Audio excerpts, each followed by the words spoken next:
श्री कृष्ण गोविंद हरे मुरारे, हे नाथ नारायण वासुदेव।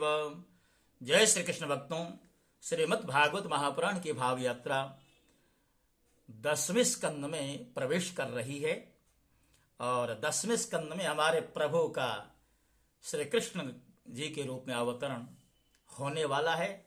और ये जो पहला अध्याय यहीं से भूमिका बंध रही है। तो राजा परीक्षित जो गंगा तट में बैठ कर के सुखदेव जी के मुखारबिंद से प्रवाहित होने वाली रसमयी कथा सुधा का पान कर रहे हैं।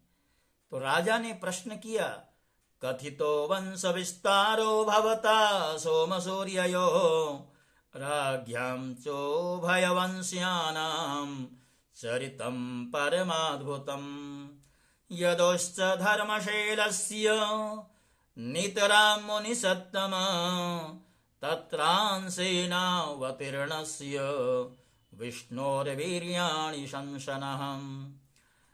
भगवान आपने चंद्रवंश और सूर्यवंश के विस्तार तथा दोनों वंशों के राजाओं का अत्यंत अद्भुत चरित्र वर्णन किया।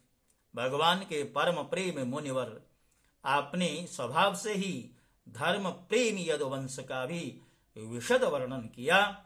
अब आप कृपा करके उसी वंश में अपने अंश श्री बलराम जी के साथ अवतीर्ण हुए भगवान श्री कृष्ण के परम पवित्र चरित्र हमें सुनाए। श्री कृष्ण समस्त प्राणियों के जीवन दाता एवं सर्वात्मा हैं। उन्होंने यदुवंश में अवतार लेकर जो जो लीलाएं की हैं उनका विस्तार से हमें श्रवण कराएं। जिनकी तृष्णा की प्यास सर्वदा के लिए बुझ चुकी है और जीवन मुक्त महापुरुष जिनका पूर्ण प्रेम से अतृप्त रहकर गान किया करते हैं, मुमुक्षु जनों के लिए जो भवरोग का रामबाण औषध है तथा विषयी लोगों के लिए भी उनके कान और मन को परम आह्लाद देने वाला है। भगवान श्री कृष्ण के ऐसे सुंदर सुखद रसीली गुणानुवाद से पशुघाती अथवा आत्मघाती मनुष्य के अतिरिक्त ऐसा कौन है जो विमुख हो जाए, उससे प्रेम न करे, प्रीति न करे। श्री कृष्ण तो मेरे कुलदेव ही हैं। जब कुरुक्षेत्र में महाभारत युद्ध हो रहा था और देवताओं को भी जीत लेने वाले भीष्म पितामह आदि अतिरथियों से मेरे दादा पांडवों का युद्ध हो रहा था, उस समय कौरवों की सेना उनके लिए अपार समुद्र के समान थी, जिसमें भीष्म आदि वीर बड़े बड़े मच्छरों को भी निगल जाने वाले तिमिंगल मच्छरों की भांति भय उत्पन्न कर रहे थे। परंतु मेरे स्वनाम धन्य पितामह भगवान श्री कृष्ण के चरण कमलों की नौका का आश्रय लेकर उस समुद्र को अनायास ही पार कर गए। ठीक वैसे ही जैसे कोई मार्ग में चलता हुआ स्वभाव से ही बछड़े के खुर का गड्ढा पार कर जाए।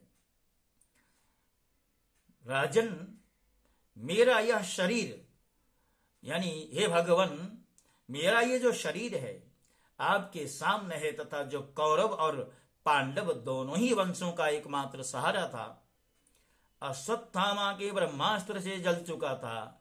उस समय मेरी माता जब भगवान की शरण में गई तब उन्होंने हाथ में चक्र लेकर मेरी माता के गर्भ में प्रवेश किया और मेरी रक्षा की।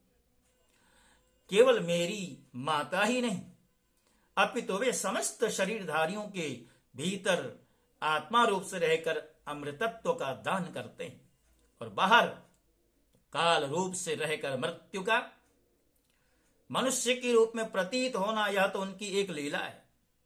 आप उन्हीं का ऐश्वर्य और माधुर्य से परिपूर्ण लीलाओं का वर्णन कीजिए। भगवान, आपने अभी बताया था कि महाराज बलराम जी रोहिणी के पुत्र थे। इसके पश्चात देवकी के पुत्रों में भी आपने उनकी गणना की। दूसरा शरीर धारण किए बिना दो माताओं का पुत्र होना कैसे संभव है? असुरों को मुक्त देने वाले और भक्तों को प्रेम वितरण करने वाले भगवान श्री कृष्ण अपने वात्सल्य स्नेह से भरे हुए पिता का घर छोड़कर ब्रज में क्यों चले गए? यदुवंश शिरोमणि भक्तवत्सल प्रभु ने नंद आदि गोप बंधुओं के साथ कहां कहां निवास किया। ब्रह्मा और शंकर का भी शासन करने वाले प्रभु ने ब्रज में तथा मधुपुरी में रहकर कौन कौन सी लीलाएं की। हे भगवन, उन्होंने अपनी मां के भाई मामा कंस को अपने हाथों से क्यों मार डाला? वह मामा होने के कारण उनके द्वारा तो मारे जाने योग्य नहीं था। मनुष्याकार सच्चिदानंदमय विग्रह प्रकट करके द्वारकापुरी में यदुवंशियों के साथ उन्होंने कितने वर्षों तक निवास किया और उनकी कितनी पत्नियां थी। मुने, मैंने श्री कृष्ण की जितनी लीलाएं पूछी और जो नहीं भी पूछी, आप सब मुझे बताएं, क्योंकि आप सब कुछ जानते हैं और मैं बड़ी श्रद्धा के साथ उन्हें सुनना चाहता हूं।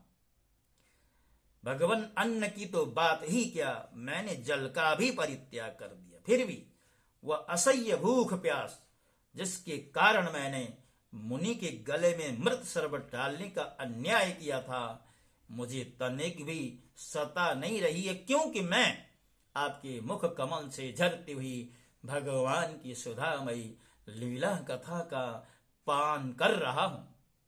सुत जी कहते हैं, शौनक जी, भगवान के प्रेमियों में अग्रगण्य एवं सर्वज्ञ श्री सुखदेव जी महाराज ने परीक्षित का ऐसा समीचीन प्रश्न सुनकर, जो संतों की सभा में भगवान की लीला के वर्णन का हेतु हुआ करता है, उनका अभिनंदन किया और भगवान श्री कृष्ण के उन लीलाओं का वर्णन आरंभ किया जो समस्त कलिमलों को सदा के लिए धो डालती है।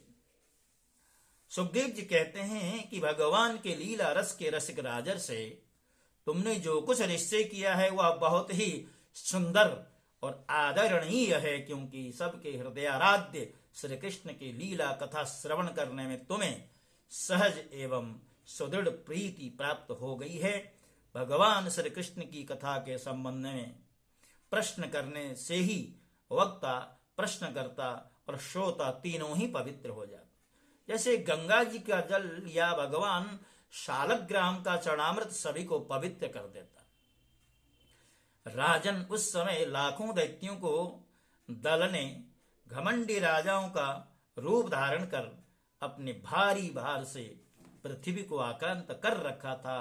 उससे त्राण पाने के लिए वह ब्रह्मा जी की शरण में गई। पृथ्वी ने उस समय गौ का रूप धारण किया। उसके नेत्रों से आंसू बह बहकर मुंह पर आ रहे थे। उसका मन तो खिन्न था ही, शरीर भी बहुत कृश हो गया था। वो बड़े करुण स्वर से रंभा रही थी।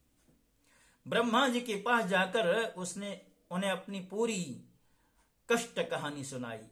ब्रह्मा जी ने बड़ी सहानुभूति के साथ उसकी दुख गाथा सुनी।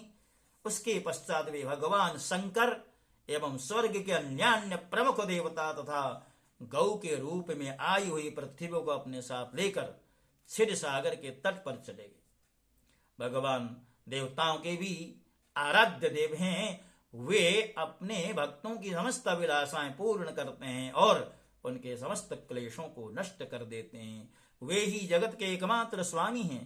क्षीर सागर के तट पर पहुंचकर ब्रह्मा आदि देवताओं ने पुरुष सूक्त के द्वारा उन्हीं परम पुरुष सर्वांतर्यामी प्रभु की स्तुति की और स्तुति करते करते ब्रह्मा जी समाधिस्थ हो गए। उन्होंने समाधि अवस्था में आकाशवाणी सुनी। इसके पश्चात जगत के निर्माण करता ब्रह्मा जी ने देवताओं से कहा, देवताओं, मैंने भगवान की वाणी सुनी है, तुम लोग भी उसे मेरे द्वारा भी सुन लो और फिर वैसा ही करो। उसके पालन में विलंब नहीं होना चाहिए। भगवान को पृथ्वी के कष्ट का पहले से ही ज्ञान है। वे ईश्वरों के भी ईश्वर हैं। अतः अपनी काल शक्ति के द्वारा पृथ्वी का भार हरण करते हुए वे जब तक पृथ्वी पर लीला करें तब तक तुम लोग भी अपने अपने अंशों के साथ यदुकुल में जन्म लेकर उनकी लीला में सहयोग करो। वसुदेव जी के घर स्वयं पुरुषोत्तम भगवान प्रकट होंगे। उनकी प्रियतमा श्री राधा की सेवा के लिए देवांगनाएं भी जन्म ग्रहण कर स्वयं प्रकाश भगवान शेष भी, जो भगवान की कला होने के कारण अनंत हैं, अनंत का अंश भी अनंत ही होता है, और जिनके सहस्र मुख हैं भगवान के प्रिय कार्य करने के लिए, उनसे पहले ही उनके बड़े भाई के रूप में अवतार ग्रहण करेंगे। भगवान की वह ऐश्वर्यशालिनी योग माया भी, जिसने सारे जगत को मोहित कर रखा है, उनकी आज्ञा से उनकी लीला के कार्य संपन्न करने के लिए अंश रूप से अवतार ग्रहण करेगी। सुखदेव जी कहते हैं, राजन, प्रजापतियों के स्वामी भगवान ब्रह्मा जी ने देवताओं को इस प्रकार आज्ञा दी और पृथ्वी को समझा बुझाकर धैर्य बताया। इसके पश्चात अपने अपने धाम को चले गए। प्राचीन काल में यदुवंशी राजा थे शूरसेन। वे मथुरापुरी में रहकर माथुर मंडल और शूरसेन मंडल का राज्य शासन करते थे। राजधानी उस समय से मथुरा ही समस्त यदुवंशी नरपतियों की राजधानी थी। भगवान श्री हरि सर्वदा वहां विराजमान रहते हैं। एक बार मथुरा में सूर के पुत्र वसुदेव जी विवाह करके अपनी नवविवाहिता पत्नी देवकी के साथ घर जाने के लिए रथ पर आरूढ़ हुए। उग्रसेन का पुत्र था कंस। उसने अपनी चचेरी बहन देवकी को प्रसन्न करने के लिए उसके रथ के घोड़ों की रास पकड़ ली। वह स्वयं ही रथ हाँकने लगा, यद्यपि उसके साथ सैकड़ों सोने के बने हुए रथ चल रहे थे। देवकी के पिता थे देवक। अपनी पुत्री पर उनका बड़ा प्रेम था। कन्या को विदा करते समय उन्होंने उसे सोने के हारों से अलंकृत 400 हाथी, 15,000 घोड़े, 1,800 रथ और सुंदर सुंदर वस्त्राभूषणों से विभूषित 200 सुकुमारी दासियां दी। विदाई के समय वर वधू के मंगल के लिए एक ही साथ शंख, तुरही, मृदंग और दुंदुभियां बजने लगी। मार्ग में जिस समय घोड़ों की रास पकड़कर कंस रथ हाँक रहा था, उस समय आकाशवाणी ने उसे संबोधन करके कहा, अरे मूर्ख, जिसको तू रथ में बैठाकर जा रहा है उसके 8वें गर्भ की संतान तुझे मार डाले। कंस बड़ा पापी था। उसकी दुष्टता की सीमा नहीं थी। वह भोजवंश का कलंक ही था। आकाशवाणी सुनते उसने तलवार खींच ली और अपनी बहन की चोटी पकड़कर उसे मारने के लिए तैयार हो गया। वह अत्यंत क्रूर तो था ही, पाप कर्म करते करते निर्लज्ज भी हो गया था। उसका यह कार्य देखकर महात्मा वसुदेव जी उसको शांत करते हुए बोले। वसुदेव जी कहते हैं, राजकुमार, आप भोजवंश के होनहार वंशधर तथा अपने कुल की कीर्ति बढ़ाने वाले हैं। बड़े बड़े शूरवीर आपके गुणों की सराहना करते हैं। इधर यह एक तो स्त्री, दूसरे आपकी बहन, और तीसरे यह विवाह का शुभ अवसर। ऐसी स्थिति में आप इसे कैसे मार सकते हैं? जो जन्म लेते हैं उनके शरीर के साथ ही मृत्यु भी उत्पन्न होती है। आज हो या 100 वर्ष के बाद जो प्राणी है उसकी मृत्यु होगी ही। जब शरीर का अंत होता है तब जीव अपने कर्म के अनुसार दूसरे शरीर को ग्रहण करके अपने पहले ही शरीर को छोड़ देता है। उसे विवश होकर ऐसा करना पड़ता है। जैसे चलते समय मनुष्य एक पैर जमा कर ही दूसरा पैर उठाता है, ठीक उसी तरह जैसे जोंक एक तिनके को त्यागने से पूर्व दूसरे तिनके में जब अपना पैर रख लेता है तब पहले वाले तिनके को त्याग देता है। इसी तरह जो जीव है जब दूसरे शरीर में प्रवेश करने के लिए उसे शरीर मिलता है तो प्रथम शरीर का परित्याग करता है। तो तरह तरह से यहाँ पर वसुदेव जी ने कंस को समझाने का प्रयास किया है और कहा है, इसलिए जो अपना कल्याण चाहता है उसे किसी से द्रोह नहीं करना चाहिए, क्योंकि जीव कर्म के अधीन हो गया है और जो किसी से भी द्रोह करेगा उसको इस जीवन में शत्रु से और जीवन के बाद परलोक में भयभीत होना ही पड़ेगा। यानी प्रकारांतर से वसुदेव जी कंस की प्रशंसा भी कर रहे हैं और शाश्वत ज्ञान भी दे रहे हैं और उसके साथ साथ चेतावनी भी दे रहे हैं।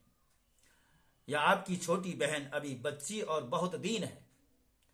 यह तो आपकी कन्या के समान है। इस पर अभी इसका विवाह भी हुआ है और विवाह के मंगल चिन्ह भी इसके शरीर से नहीं उतरे। ऐसी दशा में आप जैसे दीन वत्सल पुरुषों को इस बेचारी का वध नहीं करना चाहिए। कंस की देखिए, जब कभी सामने वाले की दुष्टता का ज्ञात हो फिर भी जब संकट की घड़ी उपस्थित हो तो कैसे काम लेना चाहिए, ये वसुदेव जी से सीखना चाहिए।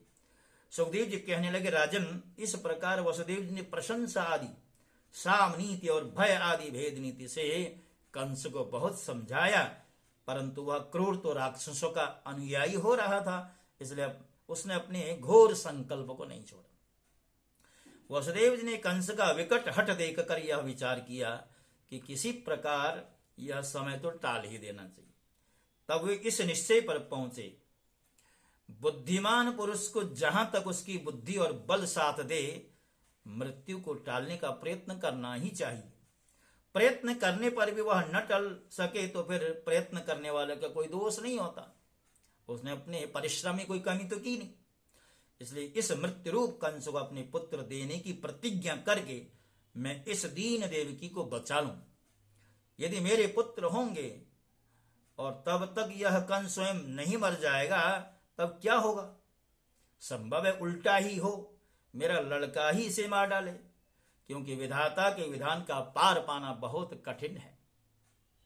मृत्यु सामने आकर भी टल जाती है और टली हुई भी लौट आती।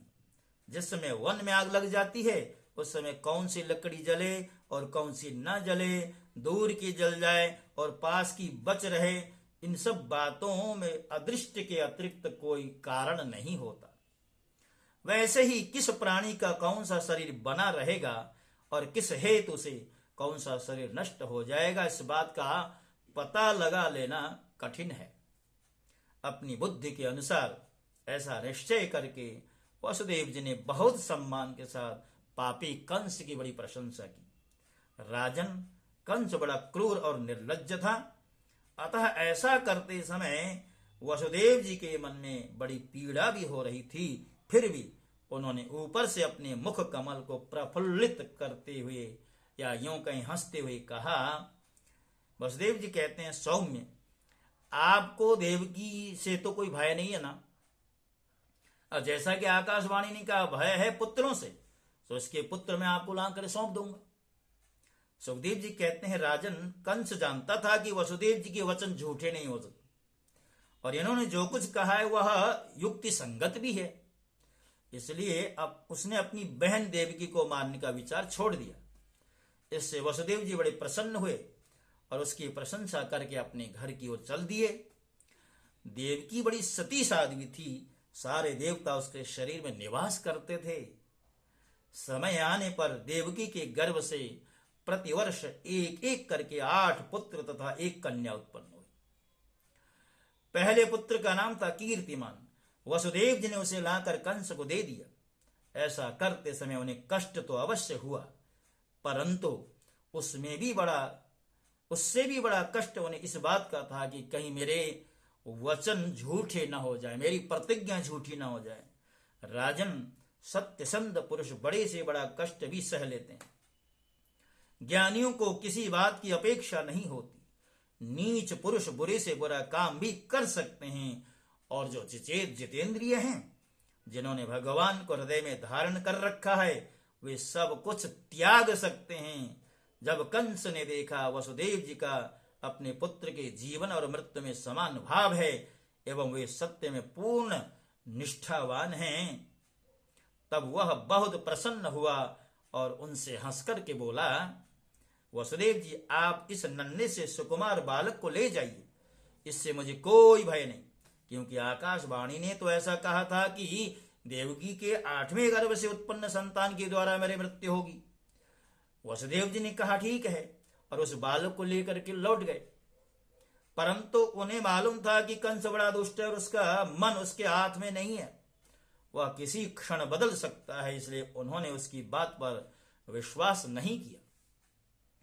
राजन, उधर भगवान नारद कंस के पास आए और उससे बोले कि कंस, व्रज में रहने वाले नंदादि गोप, उनकी स्त्रियां, वसुदेव आदि वंशी यादव, देवकी आदि यदुवंश की स्त्रियां और नंद वसुदेव दोनों के सजातीय बंधु बांधव और सगे संबंधी सब के सब देवता हैं। जो इस समय तुम्हारी सेवा कर रहे हैं वे भी देवता ही हैं। उन्होंने यह भी बतलाया कि दैत्यों के कारण पृथ्वी का भार बढ़ गया, इसलिए देवताओं की ओर से अब उनके वध की तैयारी की जा रही। जब देवर्षि नारद इतना कर करके चले गए तब कंस को यह निश्चय हो गया कि यदुवंशी देवता हैं और देवकी के गर्भ से विष्णु भगवान ही मुझे मारने के लिए पैदा होने वाले हैं। इसलिए उसने देवकी और वसुदेव को हथकड़ी वेड़ी से जकड़ कर कैद में डाल दिया और उन दोनों से जो जो पुत्र होते गए उन्हें वह मारता गया। उसे हर बार यह शंका बनी रहती कि कहीं विष्णु ही उस बालक के रूप में न आ गया हो। राजन, पृथ्वी में यह बात प्रायः देखी जाती है कि अपने प्राणों का ही पोषण करने वाले लोभी राजा अपने स्वार्थ के लिए माता पिता भाई बंधु और अपने अत्यंत हितैषी इष्ट मित्रों की भी हत्या कर डालते। कंस जानता था कि मैं पहले कालनेमी असुर था और विष्णु ने मुझे मार डाला था। इससे उसने यदुवंशियों से घोर विरोध ठान लिया। कंस बड़ा बलवान था। उसने यदु, भोज और अंधक वंश के अधिनायक अपने पिता उग्रसेन को कैद कर लिया और शूरसेन देश का राज्य वह स्वयं करने लगा। तो भक्तों, इसके साथ साथ ये भगवान श्री कृष्ण के अवतरण की भूमिका के रूप में जो प्रथम अध्याय है ये पूर्ण होता है। और जैसा कि मैं आपसे बार बार निवेदन करता हूं, इतने विशालतम ग्रंथ को शब्दशः अक्षरशः आपके समक्ष रखना बहुत ही कठिन कार्य है। फिर भी भाव के रूप में ही सही आपके समक्ष रखने का ये जो हमने संकल्प मन में लिया था और उसकी पूर्णता की ओर धीरे ही सही हम आगे बढ़ रहे हैं। आपसे हार्दिक अनुरोध यही है कि मेरे चैनल को सब्सक्राइब करें और आपको मेरे वीडियो अच्छे लग रहे हों तो अवश्य इनको शेयर करें, लाइक का बटन दबाएं। इन्हीं प्रार्थनाओं के साथ आपसे विदा होता हूँ। जय श्री कृष्ण। ओम नमो भगवते वासुदेवाय। श्री राधा कृष्णाभ्याम नमः।